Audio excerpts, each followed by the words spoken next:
Well, it's delightful to be here, and a pleasure to be in a pulpit that's so large you need GPS to find the entrance. This is the first of two historical talks I'll give. The third will be more biblical and theological. I hope you'll agree with that. This first, as advertised, has to do with polities of the Reformed world. And my basic point is that the 17th century was a Presbyterian century amongst the Reformed. My objective in this lecture is to make the point that if one was Protestant and not Lutheran or Anabaptist, then one's form of government was most likely to be Presbyterian. Now, the 17th century is not when the Presbyterian movement began, nor when it most flourished. Nonetheless, from the closing scenes of the 16th century to the opening act of the 18th, Presbyterian discipline and government was being unfolded and worked out with ever-increasing clarity across much of the Western world. It was during these decades that Presbyterians found themselves most in the public eye, both in moments of glory and in seasons of defeat. By the mid-17th century, a shared narrative about the early government of the church was common amongst Presbyterians. It was rehearsed in the writings of prominent theologians and also articulated by major synods. Presbyterian literature produced by members of the Westminster Assembly routinely asserted that candid church fathers, honest medieval scholars, openly admitted that the New Testament instituted the offices of elder and deacon, perhaps various kinds of elders, but really just those two. And they acknowledged that the New Testament offered no degrees of order superior within the different types of elderships.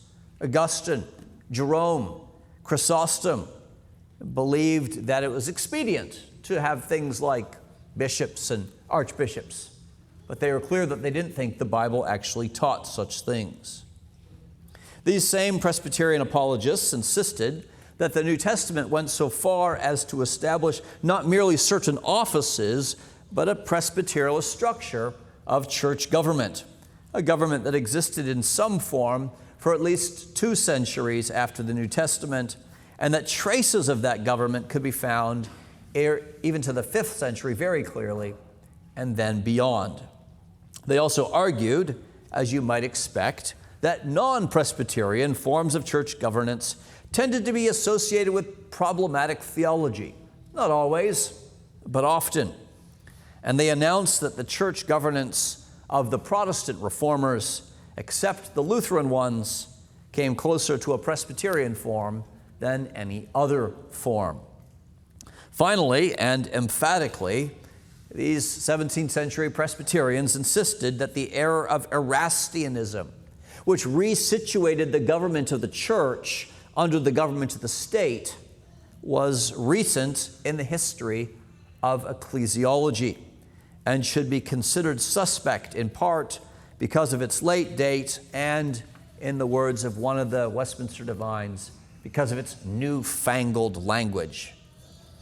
Nonetheless, even if those sympathetic to Presbyterianism defended this account of early church history and history thereafter, telling the story of post-Reformation Presbyterianism was, and still is, to enter into the controversy itself. This is part of what I'm doing this afternoon, I suppose, making a case that some of you might never have heard and some of you might not yet believe. After all, the history of Presbyterianism raises lots of complicated questions. I mean, should the story begin with the city-states of Switzerland or with the national Reformation of Scotland? Was Reformation Presbyterianism already a spent force by the turn of the 16th century? Or, as opponents would ask, did Presbyterial government ever exist on the European continent in a form that later Presbyterian advocates would even be willing to practice? And might the prize of Geneva's legacy belong really to the Congregationalists and not to the Presbyterians at all? To those surveying the world of Presbyterianism from its midpoint in the 17th century, and arguably the high point, these questions were neither easy to answer nor impossible to answer. They were somewhere in between. And I think you'll hear that in-between account from me this afternoon. Well, members of the Westminster Assembly, that gathering that I'll talk about and introduce more properly in the next lecture, members of the Westminster Assembly routinely professed their admiration for European church polities. And their understanding of European churches was not merely the result of book learning. Many members also enjoyed personal connections to European Reformed churches. Ministers at the Westminster Assembly and many other ministers in England and Scotland had traveled to the continent. They worshiped at various Protestant churches. They served as chaplains to English and Scottish forces fighting on the continent. And for those who couldn't travel themselves, they often had church members who might take trips to Europe and come back with stories. Or they were visited by Reformed ministers from Europe who came to England and Scotland. What's more, at least 3 members of the Westminster Assembly were ministers of the French Reformed Church, because the Channel Islands, owned by England, were actually populated by French Reformed ministers. A complicated arrangement, I think we could all agree. There were also Reformed churches of the European brands in London, Italian, Dutch, French, and so on. So lots of connection then to European Reformed churches. No wonder, and no one was surprised that, when the debates of the Westminster Assembly turned to church government, these debates were frequently punctuated by references to the polity of Reformed churches, foreign churches, chiefly those in the Netherlands, Scotland, France, and Geneva. Geneva is where we should start, even if there were elements that were odd about the government of the church in Geneva from the perspective of later ecclesiologists, Congregational or Presbyterian. Just as Rome turns out to present a particularly complicated example for theories about the early development of episcopacy, it's actually kind of slow to develop in Rome, so Geneva offers a complicated starting point for histories of Reformation polity. Geneva was governed by a pool of pastors and elders, collectively called the consistory, a name which has stuck in European and some other church polities. The churches were governed cooperatively, the churches in Geneva and the environs around Geneva. Individual congregations didn't really have their own elders. And discipline was done collectively by this pool of elders and ministers, mostly by the ministers. This is a form of Presbyterianism, and some Presbyterians think this is the purest form of Presbyterianism, with a pooled eldership in each city. But there were odd currents underneath the surface of this Genevan Presbyterianism. First, congregations did not choose their own elders or ministers. Second, the elders were civil magistrates, appointed by the small council, appointed by the state. Third, because all the churches were governed collectively, because congregations didn't have their own elders on the ground, if you will, there was no process of appeals in Geneva, because there were not 2 elderships, a regional and a local eldership. Fourth, while there was a plurality of church governors in Geneva, it was hard to achieve parity or equality. After all, who was there? John Calvin, and then Theodore Beza. And if we look at the records of the Consistory of Geneva, which I'm sure you all do from time to time, you will notice the pattern, and it's usually Calvin who gives the advice when church discipline is needed. Fifth, the Genevan city government constantly interfered in the work of the church. for a time even kicking Calvin and his friends out of the city. And when they saw their mistake and begged for him to return, and he did, grudgingly, they did not always play fair and would meddle again. Nonetheless, in spite of these 5 different features that don't sit easily with Presbyterianism, 17th century Presbyterians everywhere would assert that in spite of those complications, Geneva's heavy-handed civil government, Calvin, and other things, that the main elements of a biblical connectional ecclesiology with elders who, setting Calvin aside, had parity amongst them, was more Presbyterian than anything else. And what's more, Geneva later did become more Presbyterian than it had been during the 16th century. Post-Reformation Geneva made efforts to reinforce parity or equality amongst the ministers, both urban and rural. In fact, they elected a new moderator of the consistory every week, a practice that would be unthinkable under the tenures of Calvin or Beza.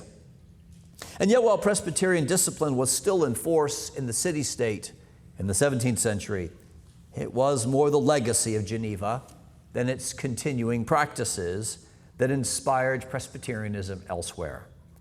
In fact, at the Westminster Assembly, the church polities of the French, the Scottish, and the Dutch would be cited far more often than the church polity of Geneva. The Reformed Church of France was a source of inspiration for worldwide 17th century Presbyterianism.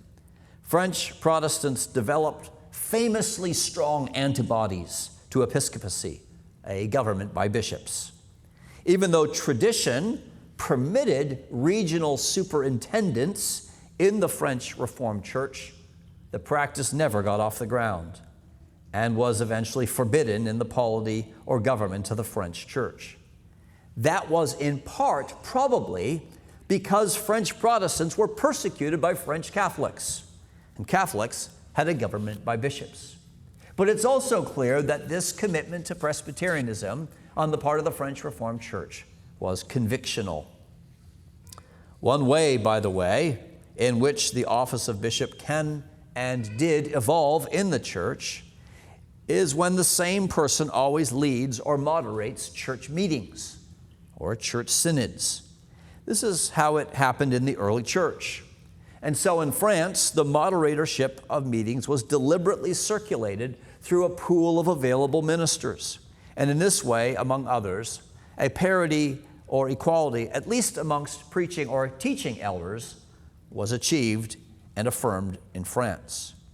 Yet there were limits to egalitarianism in France. Those who wanted to take anti-Episcopalianism yet another step were unsuccessful.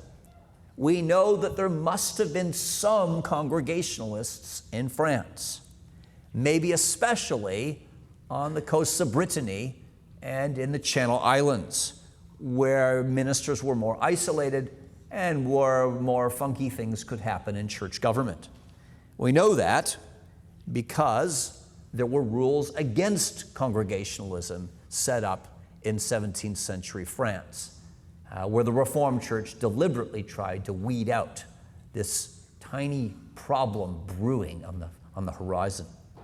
Admittedly, the French Reformed Church constantly tinkered with its Presbyterian polity, from the very first draft of its government in 1559 to its final synod in 1659. It tinkered in part because new problems or scenarios required collective decisions that the original framers of the church's order had not anticipated. Many changes, most of them additions, were intended to handle situations where persecution deprived the church of its leadership, or were designed to help the church deal with a hostile civil government. These kinds of cases consumed increasing amounts of time in later synods. But a sympathetic reading of the texts that survive indicate that these were refinements from within a Presbyterian polity. They were not modifications of a Presbyterian polity. And the whole body of this developing discipline on the part of the French Reformed Church was characterized by great thoroughness a thoroughness admired by Presbyterians abroad, who liked things done decently and in order. Versions of this French polity were in fact printed in 1653 and then reprinted in Geneva and in Paris in 1663 and in 1667 and elsewhere later in the century for other Presbyterians to admire. Without doubt, the Reformed Church of 17th century France, and for short periods of times, the territories of French colonies in the New World, were thoroughly Presbyterian. They were Presbyterian in polity, in principle, under the heading of the Union of Churches. Canons, rules, that is, of the French Reformed Church, insisted that no congregation could claim primacy over another. They also insisted that no church shall assume unto itself a power of undertaking business of great consequence in which the interests or damage of other churches shall be compromised. An almost identical principle would be pressed at the Westminster Assembly.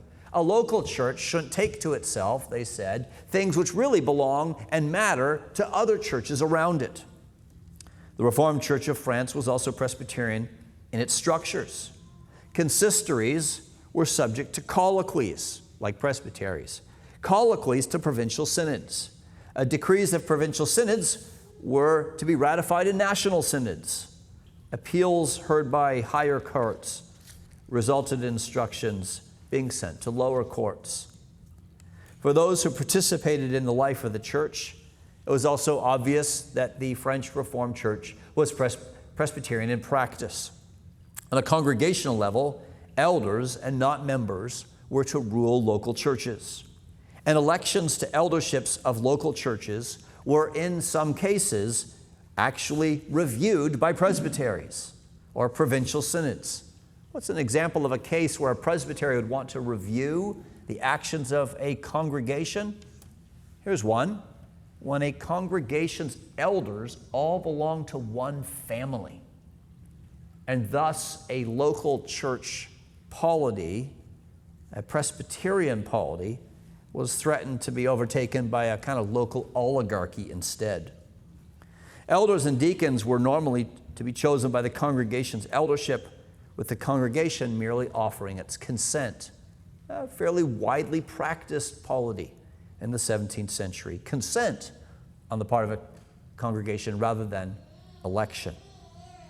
Irresolvable differences were to be in a congregation were to be referred to the regional presbytery rather than being permitted to remain at the local church level, where they could potentially fester and eventually infect the whole body of the church.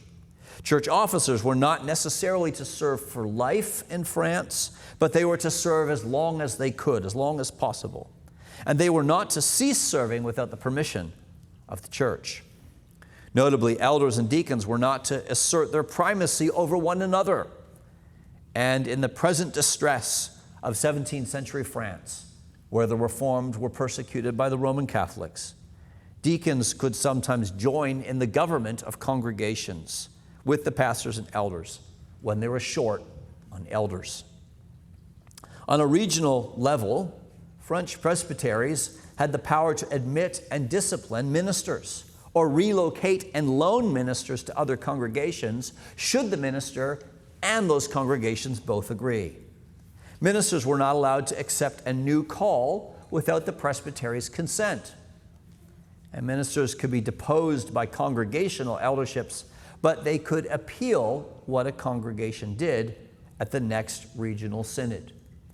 Congregational excommunications could not be appealed to a presbytery for the simple reason that it would be redundant. While a congregation could discipline, suspend someone from the Lord's Supper, all excommunications pronounced by congregations had to be confirmed by presbyteries.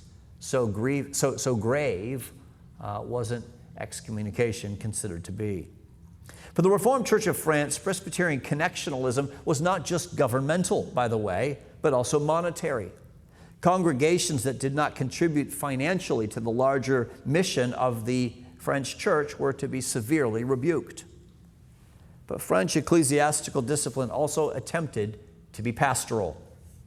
perhaps sensitive to the common Congregationalist charge, just developing at this time, that discipline at the level of a regional presbytery could be cold and impersonal.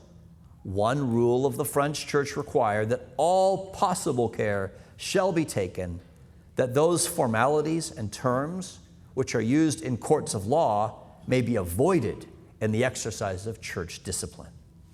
This is, by the way, what I'm attempting to avoid in this lecture. Too many terms that will be unfamiliar to you. Too much jargon. But if there's jargon that you're not familiar with, we of course can discuss it later. This idea that a church's polity should not be used against its members, that the knowledge of a church's government should be used for them rather than against them, is an important point. And I remember as a seminary student hearing about a minister, my local minister as it happened, who had a member of the congregation bring a complaint against him. But the complaint was so disorderly and rambled that he sat down with the person and helped him express carefully what it was, what his evidence was alleged to be, why it was a major issue according to the scriptures, and he just kind of worked through them and refined the complaint against himself so that the person's rambling complaint would not be turned down in a church court because of its insufficiency, its disorganization, and so on.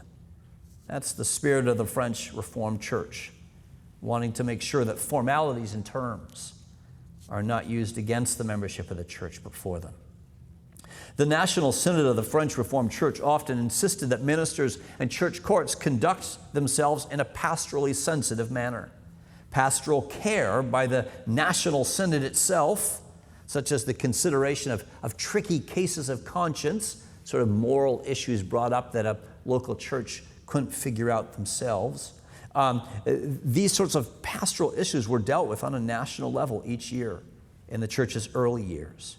But as the church grew, as the complexity of the church grew with it, that kind of corporate attempt to solve big issues eventually was devolved to lower courts only.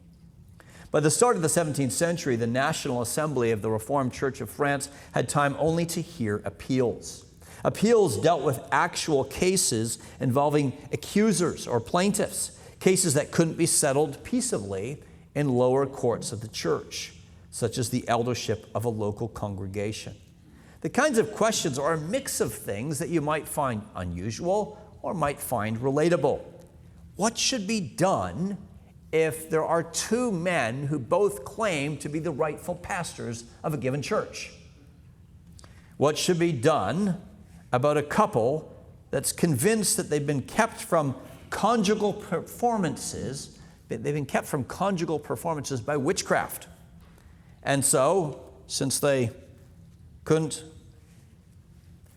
consummate their marriage because of witchcraft, they divorced. Then they married other people, thinking this was all perfectly sensible, and now they all want to come to the Lord's Supper. This was a curious enough case that it ended up going to the National Synod. Should a congregation be reimbursed for its expenses in sending a Monsieur LeBlanc to be trained for pastoral ministry at Geneva, only to find that he was just going to serve them for a short time after his seminary education and then go on to another church? What should be done about all that money spent on his education? Foreign observers found the French Reformed Church interesting because of its thoughtfulness, because of the rigor of its discipline, and the depths of its doctrinal debates. And yet more impressive to a watching and worrying and praying Protestant world was the commitment to a Reformed church order in the face of intense persecution. Who could fail to be moved by the 17th century French Synod, at which the pastors and elders did all unanimously protest to live and die by their confession, and many of them would die. While French Presbyterianism clearly defined itself in a state dominated by a hostile Roman Catholic leadership, Scottish Presbyterianism struggled to retain its Presbyterian polity in the face of a meddling Protestant monarchy that secretly and then openly expressed a preference for episcopacy. After separating from the Catholic hierarchy in the late 16th century, Scottish Presbyterians called for the redistribution of Scottish episcopal wealth to benefit the church at large. It was a good idea. Take the bishop's money, use it for education, supplementing pastoral incomes, and more. Taking away the finances of bishops, along with the position of a bishop, would make it hard for people favoring episcopacy to get the bishops back. I mean, that's just what the Scottish and English had done earlier in the century. Sell off the assets of the monks, thus making it much harder for monkery to be reintroduced into the country, should the monarch change. But as in the case of the monasteries, so in the case of the bishops, the crown seized those assets. Presbyterian ministers were outmaneuvered by King James, who took the bishop's property for his own use, and which he could also return to the bishops should he ever get the chance to restore them to Scotland. Unable to redirect episcopal finances, 16th century reformers did manage to transfer virtually all episcopal functions to presbyteries. But they made one mistake. The error of these reforming Presbyterians was the failure to formally, legally abolish the office of bishop while they had the upper hand, while their hand was in fact stronger than that of King James. It was a fateful mistake, and when the king finally grew in power, he would use that error, that oversight, to slowly reintroduce bishops into the church. In fact, by the turn of the 17th century, James was in a position of strength and would famously declare that presbytery agrees with monarchy as God with the devil. Now, literarily, you may recognize that's not a flattering parallel. Rhetorically, however, the point was crystal clear. James would insist on the return of bishops to the Scottish church, bishops who would work with presbyteries, bishops who would always moderate the presbytery meetings, an overlay of Episcopalianism on top of Presbyterianism. Royal control of the Scottish kirk or church was strongest between 1618, a date we'll return to later, and 1638. No General Assembly of the Presbyterian Church was allowed to meet in Scotland without royal permission, and royal permission was not forthcoming.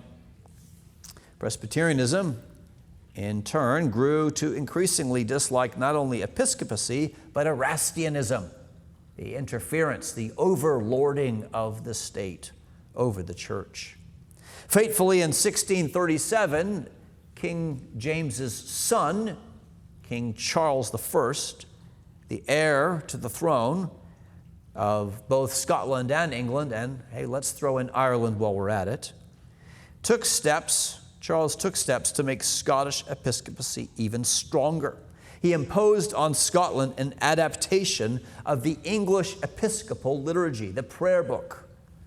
This backfired loudly.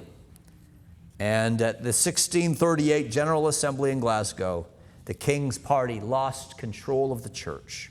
And the assembly went on to depose the kirk's bishops and to declare a rule of the church, a rule of Christ in the church, through kirk sessions or church sessions, elderships, consistories, and through presbyteries, synods, and general assemblies.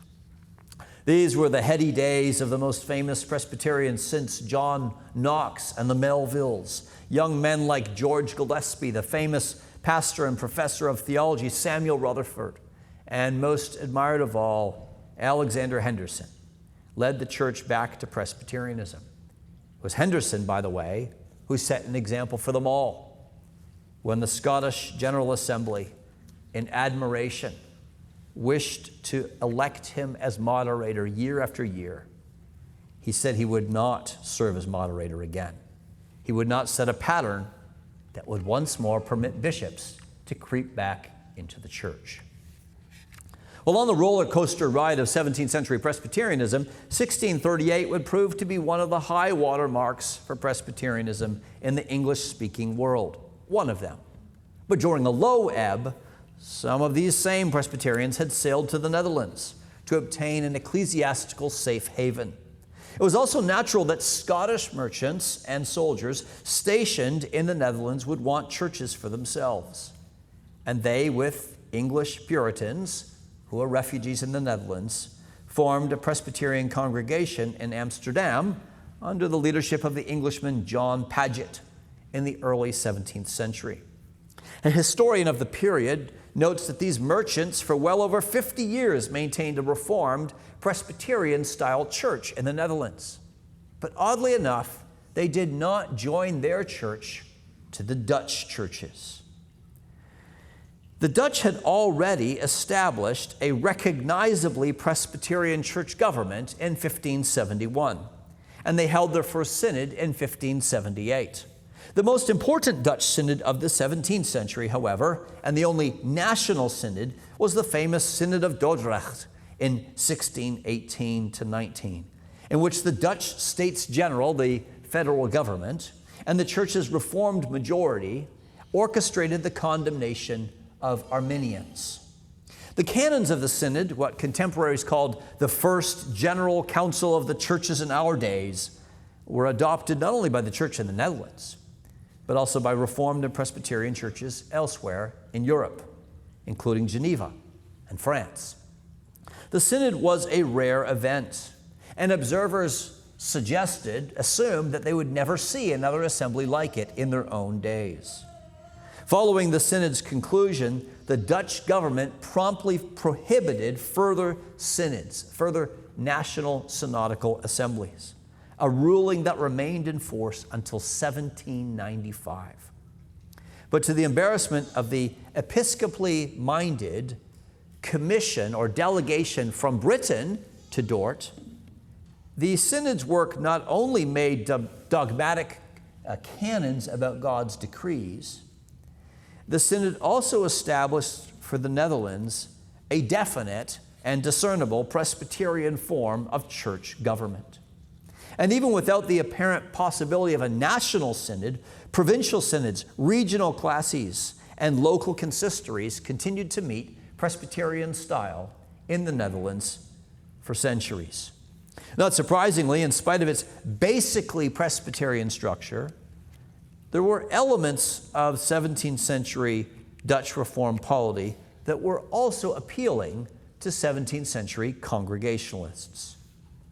Each Dutch classis, or presbytery, was charged with examining ministers, but for someone to be ordained in a local church, the representatives of the classis, or presbytery, did not need to be present for the laying on of hands. Congregationalists would appreciate that.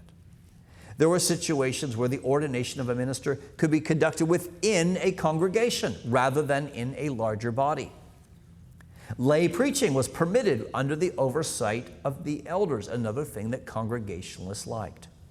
And while ministers could not move to a new church without the concurrence of a congregational eldership and diaconate, such a move only required informing the classis of the move, not asking for its permission, as was so common in France. Nonetheless, many elements of the church order of the Dutch were incompatible with a Congregationalist conception of ecclesiology and church polity, even if every feature was not typically Presbyterian. For instance, in small churches that had only one minister and presumably no other elders, church discipline was to be exercised only with the advice of two neighboring churches. A local congregation's input on the choice of minister was limited to the right to object to candidates presented to them. Ruling elders and deacons guilty of gross sins were to be immediately deposed from their office by the consistory, but whether to depose ministers was up to the judgment of the classis. Strikingly, and this was in accord with neither Presbyterianism nor Congregationalism, the ordination or relocation of ministers was not to take place without consulting the Christian authorities of the place where the ordination was to take place. Maybe, just maybe, this was intended to be in keeping with Paul's injunction to Timothy that a potential elder have a good reputation with outsiders. Almost definitely, this was a required step because of the Dutch state's interest in the government of the church. because of the prevalence of Erastian sentiments among early modern Dutch magistrates. Well, the Church Order of Dordrecht stipulated limited terms of service for elders and deacons, famously. Term eldership, term diaconates. As in the French church, the consistory, not only the elders but also the deacons, were expected to play some kind of a leadership role in the church, the elders more clearly. Although the nature of the governing capacity of the deacons is really quite unclear, and I think still is in Dutch churches. Elders and deacons were to be chosen by the consistory, and if members of the congregation desired, they also could choose their officers. This was a little different. They couldn't choose their own ministers, they could just object. But they could choose their own ruling elders and deacons. The number of elders or deacons chosen by the congregation, however, was not to outnumber the appointees of the existing consistory. So if you have a consistory of 3 elders and a deacon, the congregation was not allowed to elect 4 elders and a deacon. They weren't allowed to sort of overtake the current consistory with a massive election at one point in time. Geneva's polity visibly impacted French, Scottish, and Dutch Presbyterian churches, or Dutch Protestant churches. These national churches, in turn, provided models for other 17th century Presbyterian movements, including islands on both sides of the Atlantic. A Presbyterian form of government was established in the Caribbean in the early decades of the century, deliberately modeled on the polity of the French church. And Presbyterianism in Ireland was born through Scottish emigration and shaped by Scottish church polity. Presbyterianism in Ireland survived and for some years even thrived, especially in the 6 years following the 1625 6-mile water revival. The 6-mile water revival, 6 miles I think is the distance between western Scotland and northern Ireland. And there was a revival in southwestern Scotland and Northern Ireland at the same time, so it was called the 6-mile water revival. Presbyterianism thrived, especially in the years during and after that revival.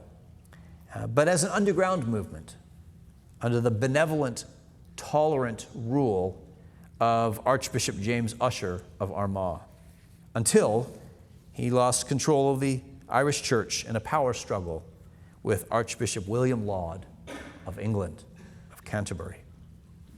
Presbyterianism also made its way east with the support of local or regional magistrates, where with the support of local and regional magistrates, it was practiced in Hungarian territories and elsewhere in Central Europe. Presbyterian polity was attractive to Hungarian civil leaders as early as the 16th century as a way of controlling society. And Presbyterianism was popular to Hungarian rulers in the 17th century as a way of trying to control clergy. Initially, Reformed churches in Central Europe were influenced by the German Reformed Church and its educational institutions. As the century progressed, Dutch churches, Dutch universities began to have a more pronounced influence than the German ones, which further clarified their polity. Now, if you're looking at your outline, which is really designed more to give you hope that the lecture will end than to give you clarity, you'll notice I don't really have anything about one other pocket of Reformed people. What have I missed in Europe? Southern Germany. What about their polity? Well, I'm still trying to figure it out.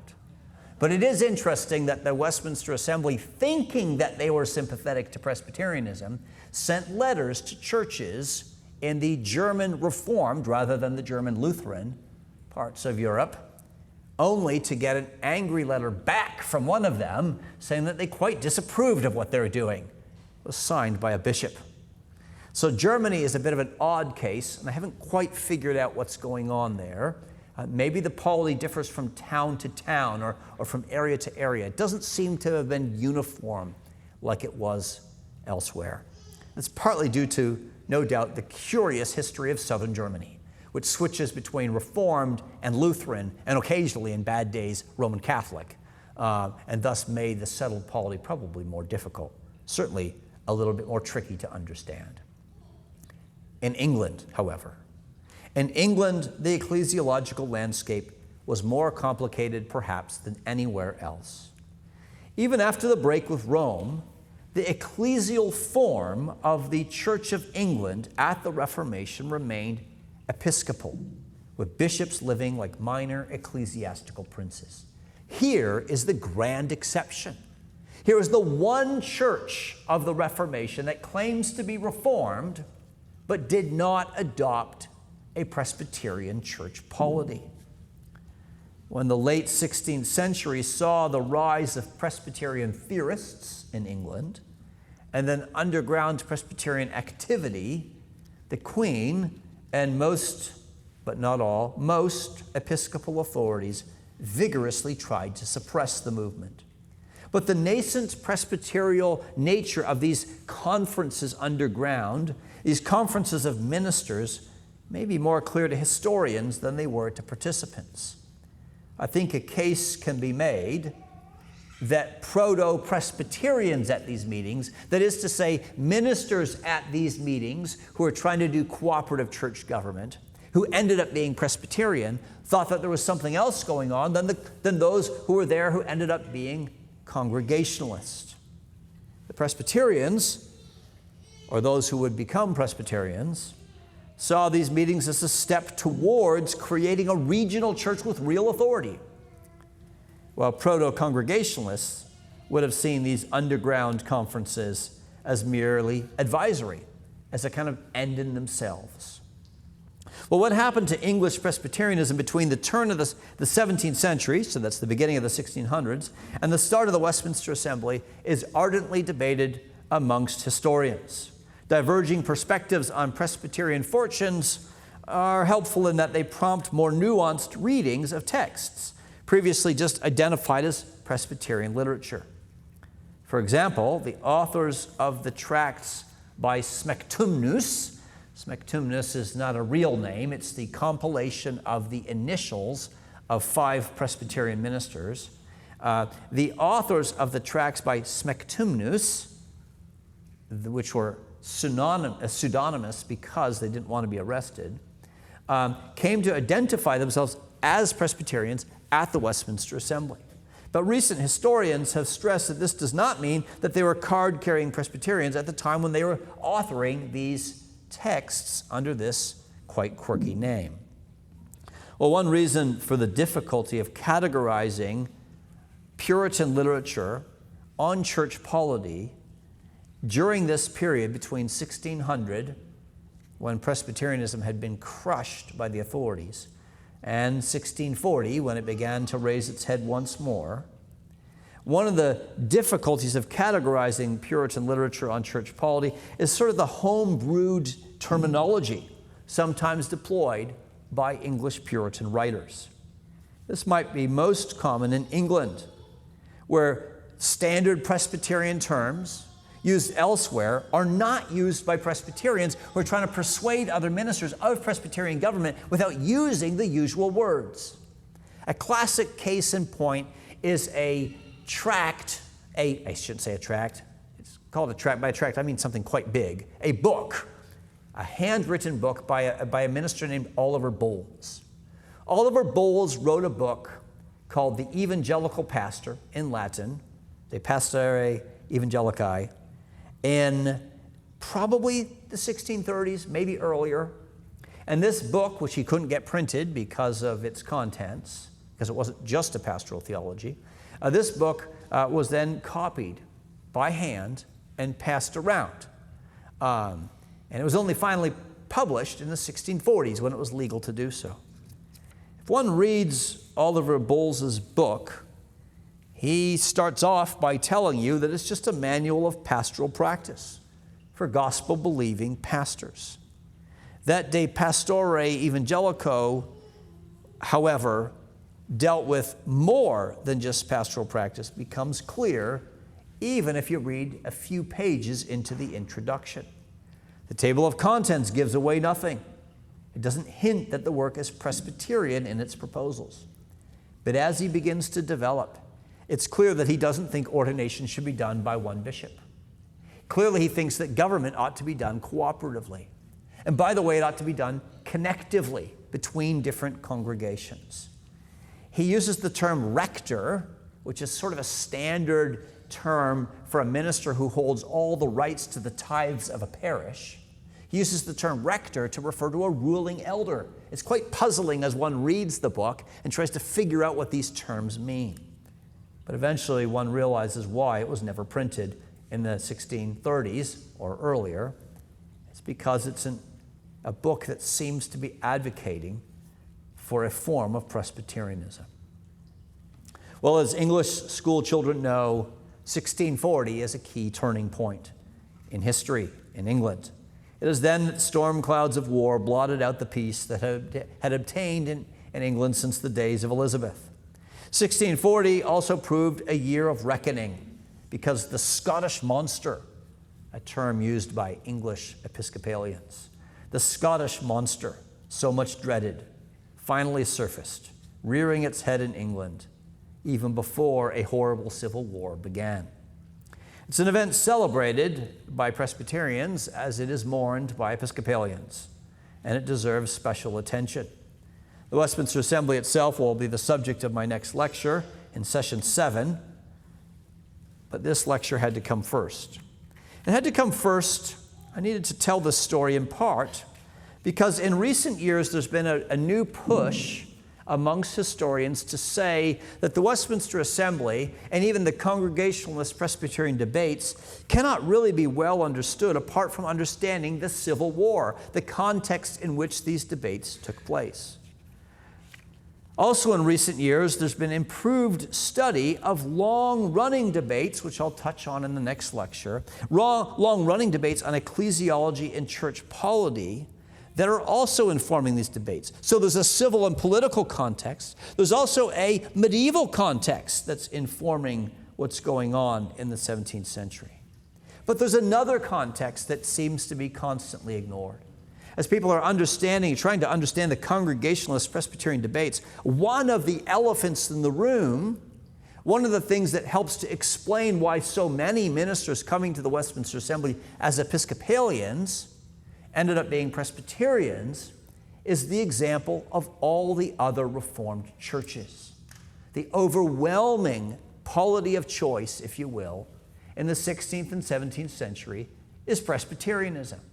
And unless we take a step back and look at the polities of the Dutch and the French and the Scottish is well known, and the Genevan and the Hungarian and the Caribbean and so on, one can kind of not understand the dynamic at the Westminster Assembly, not understand why Presbyterianism just seems so plausible, not understand why a woman would tell her pastor, he tells the story at the Westminster Assembly, that she can't understand why every other Reformed minister on the continent understands Presbyterian church polity, but you can't.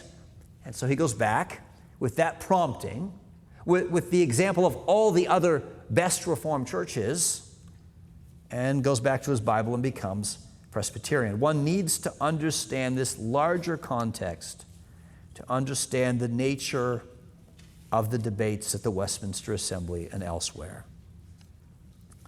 Well, although the Westminster Assembly's history is often narrated as though it were a British event, what I'm arguing is that it needs to be put in the context of a continental and broader event, that is, a drift towards Presbyterianism.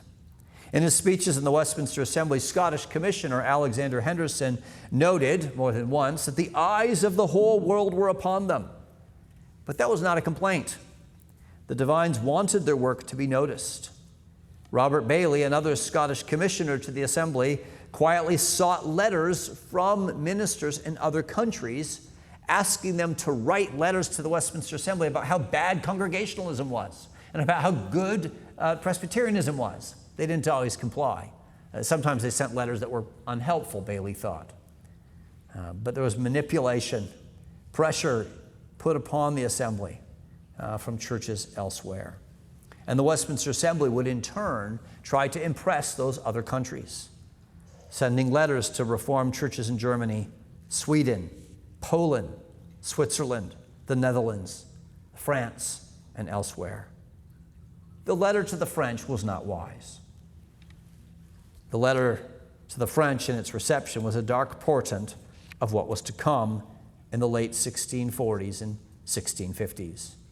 In the 1640s, Presbyterianism was still vigorous in France, and Presbyterianism on both sides of the Channel were clearly kindred spirits. Presbyterians in both countries had experienced extensive persecution. Both were being forced to define themselves against Congregationalism and against episcopacy in different forms. But in 1645, the French church was worried. They first expressed concern about the poison of independency seeping into its maritime churches, which is why I think the Channel Islands and Brittany were most suspect. But in the 1640s, the Protestant church in France wasn't just worried about Congregationalists.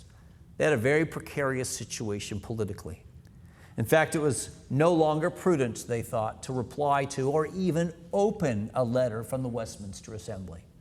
They reported that they had received a letter, and they sent it to the government unsealed, lest they be considered treasonous.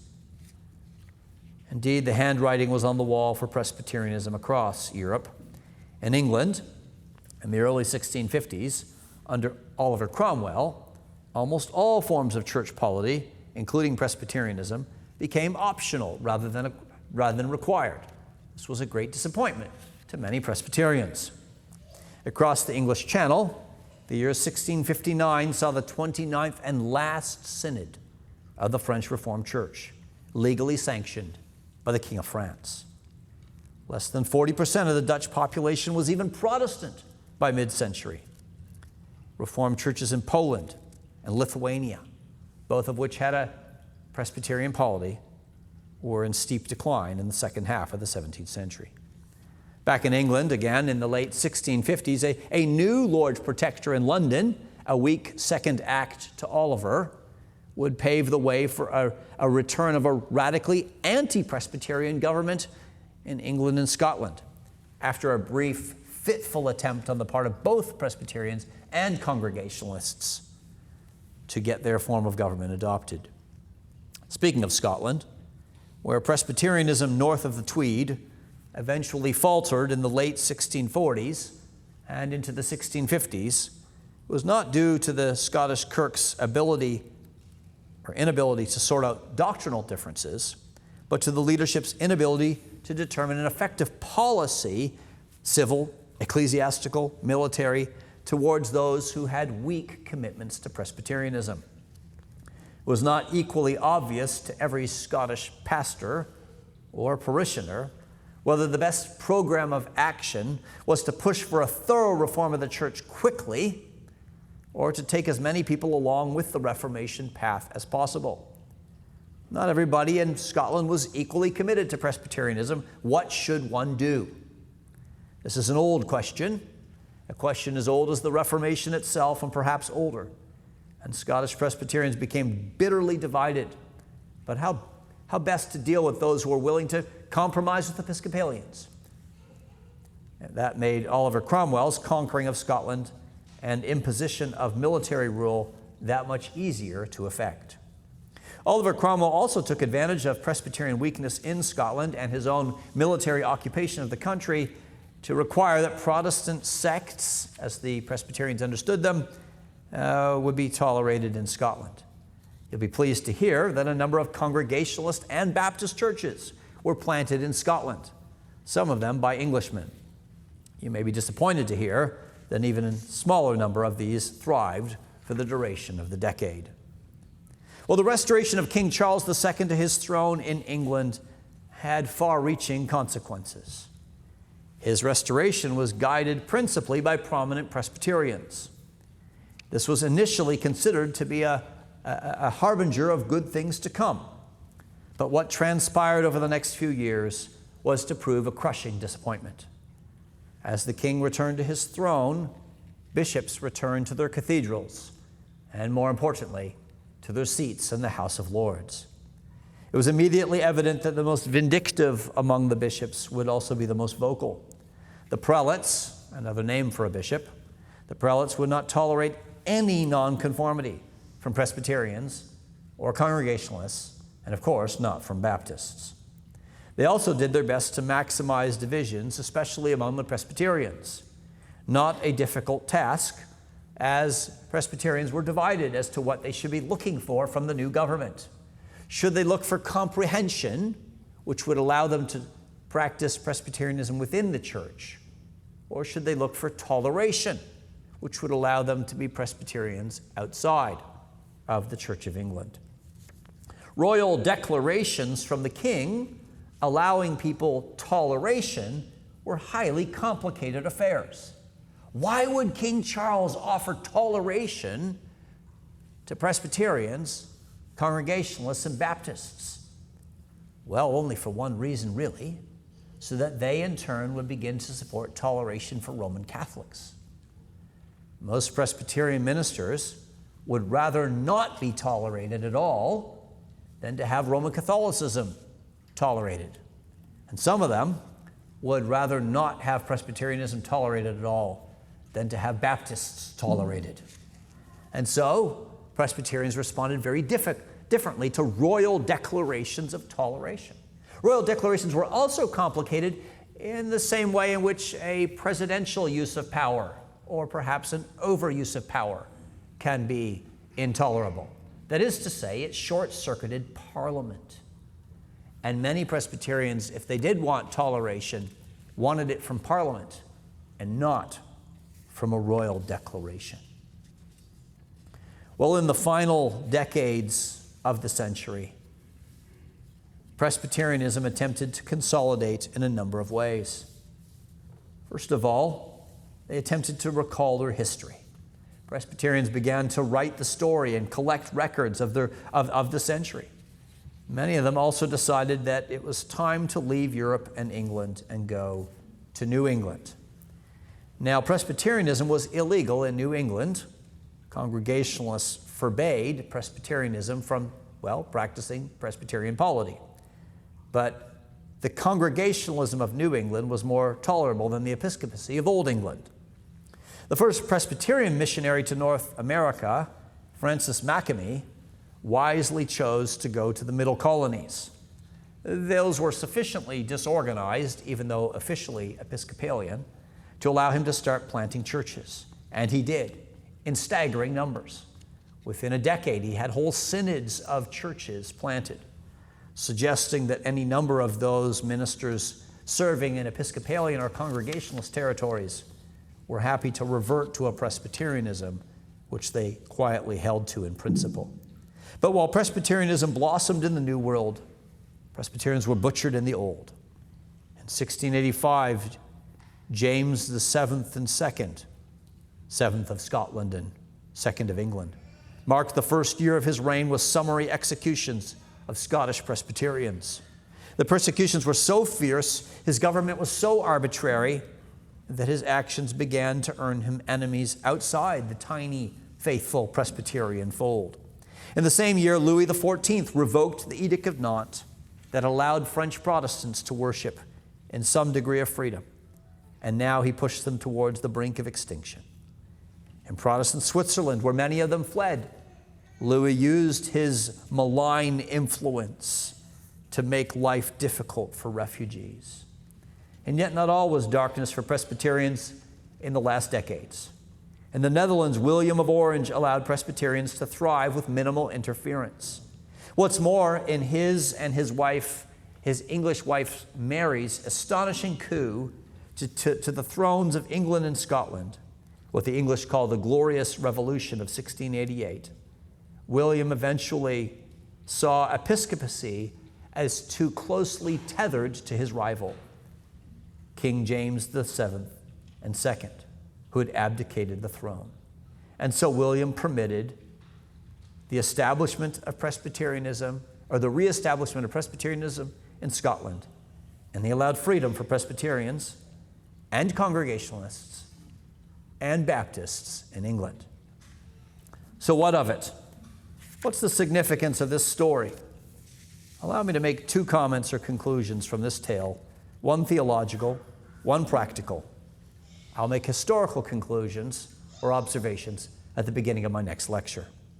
The first and for this audience, a most obvious point, historical theology, or historical ecclesiology, does not have a norming force. The fact that most people believed something, the fact that most people practiced Presbyterianism, does not, of course, make it right. The standard for our theology and practice, for our ecclesiology and polity, must come from the Word of God. Second and finally, while history does not determine our theology, it ought to impact the conversation and perhaps the tone of the conversation. I see already that it does so in your case. Here I am, a Presbyterian, speaking to you, Baptists, most of you Baptists, who have a Congregationalist polity. But of course, I need to adopt the same kind of spirit myself. And the spirit I'm talking about is a spirit of humility. If so many people hold to a particular view, and we respect those people for so many different reasons, we ought to listen respectfully to what they have to argue. And so that's something that I'm enjoying doing and hope to do much more of in these 2 happy days with you and in my conversations with James Renahan in particular, to listen humbly and to consider modestly different proposals and considerations regarding church government. Thank you.